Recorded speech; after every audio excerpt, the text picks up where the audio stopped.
Welcome back to This Week in Agribusiness. It's a pleasure to join you this weekend here with Mike to talk about something that's a favorite of ours when we get down into the waning days of any year, and that's the Farmall Tractors calendar. Lee Klancher, author and photographer, good to have you back on the set with us to talk about your 2024 edition. I've seen them for several weeks, haven't had the chance to really look closely, but I am amazed again at the quality of the photography and some of the great names that we see in here. This year is really special because I just was off the big road trip for the Farmall Century book, and there's just some fantastic collections I was able to get into, some machines that are just really special with a lot of heritage. So I feel, really fortunate to be able to put this collection together this year. Did you travel abroad for I did. this as well? I traveled to Australia. That was back in 2017. But I do have images from the bottom of the world for this tractor. I was impressed when I was in Australia how much old IH stuff you could see around that land down under. IH was a real power there, and they loved their red equipment. And of course, the IH engineering team down there kind of did their own thing. The machines are very unique. So. As you take a look at some of these, you see the cover. This is a Farmall M owned by John Kinzenbaugh, the founder of Kinsey Manufacturing and a big fan of red tractors. He is. He's got deep red roots, and he has one of the most amazing collections in the world.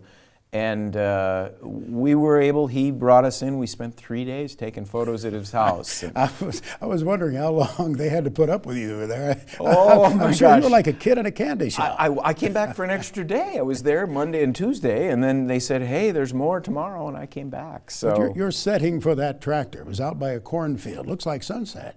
It was sunset. It was right behind John's house. We spent the first day just scouting locations. And then I sat there in the evening and waited for the light to be perfect and took that picture. And it gave us a nice sunset too. There was a military tractor in this collection, as I recall. There is a U.S. Army Farmall H or M owned by Ryan Peters. And those are pretty rare. You don't see many of those. It's wearing its work clothes, so it's got a real nice patina. U.S. Army on the side, it says, on the side of that M.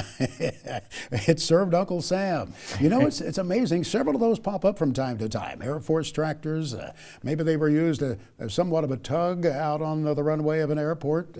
Absolutely, and selling to the military was a big part of survival for the farm tractor makers, so that's a huge part of IH history. I'm struck again by the settings for some of these photographs. As you look into the background, and I love to study them.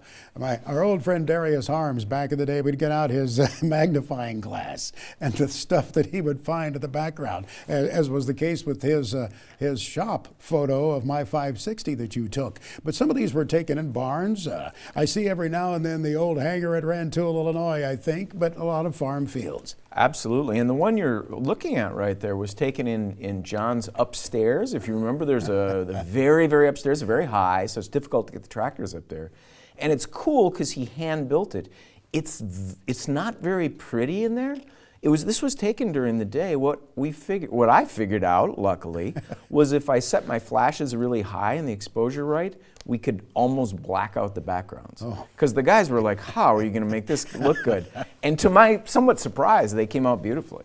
There's an LP 806. That's a beautiful tractor. Really stands out. Those tanks, when they are painted up and restored, they're hard to miss. Absolutely, and that's one of the last ones to use the Farmall badge. And since this was the Farmall anniversary, we thought that was very appropriate for that. LP was cheap back in the day, so they cranked out quite a few of those in areas such as Texas and Louisiana. I guess those were sold actively, right? Yes, very popular, very popular.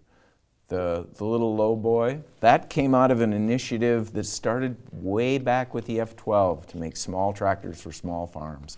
So that just kept going at IH over 20 years. Really. Some parts of the world you still see a lot of those small tractors. I think of the Carolinas and Tennessee. My goodness, you drive up and down the roads of North Carolina and those small Cubs and other small tractors. International must have loaded dozens of flat cars out of Louisville and sent them right down to the southeast U.S. There was so many, and there was one of the interesting things I learned in the book was they figured out there was 3 million farms that didn't have tractors. They were all small.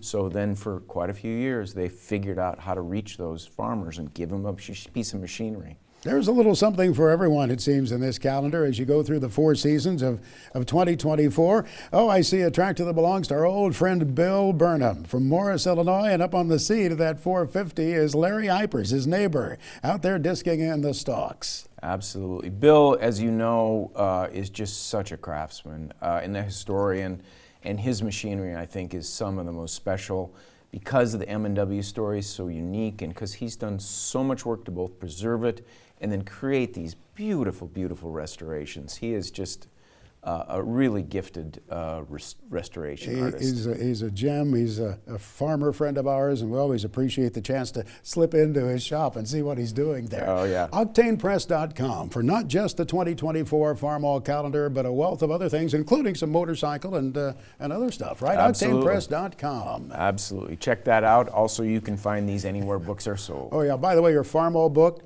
I think the federal government is going to put out a product safety advisory. The doggone thing is so heavy. You can hurt yourself, but it's a beautiful read. One of the readers told us it could be used as a personal defense weapon. Thank you again for what you've done, sir. Good to see you. Happy holidays. Thank you. Lee Klancher, our friend, author and photographer, OctanePress.com is the destination to check out for some of your shopping.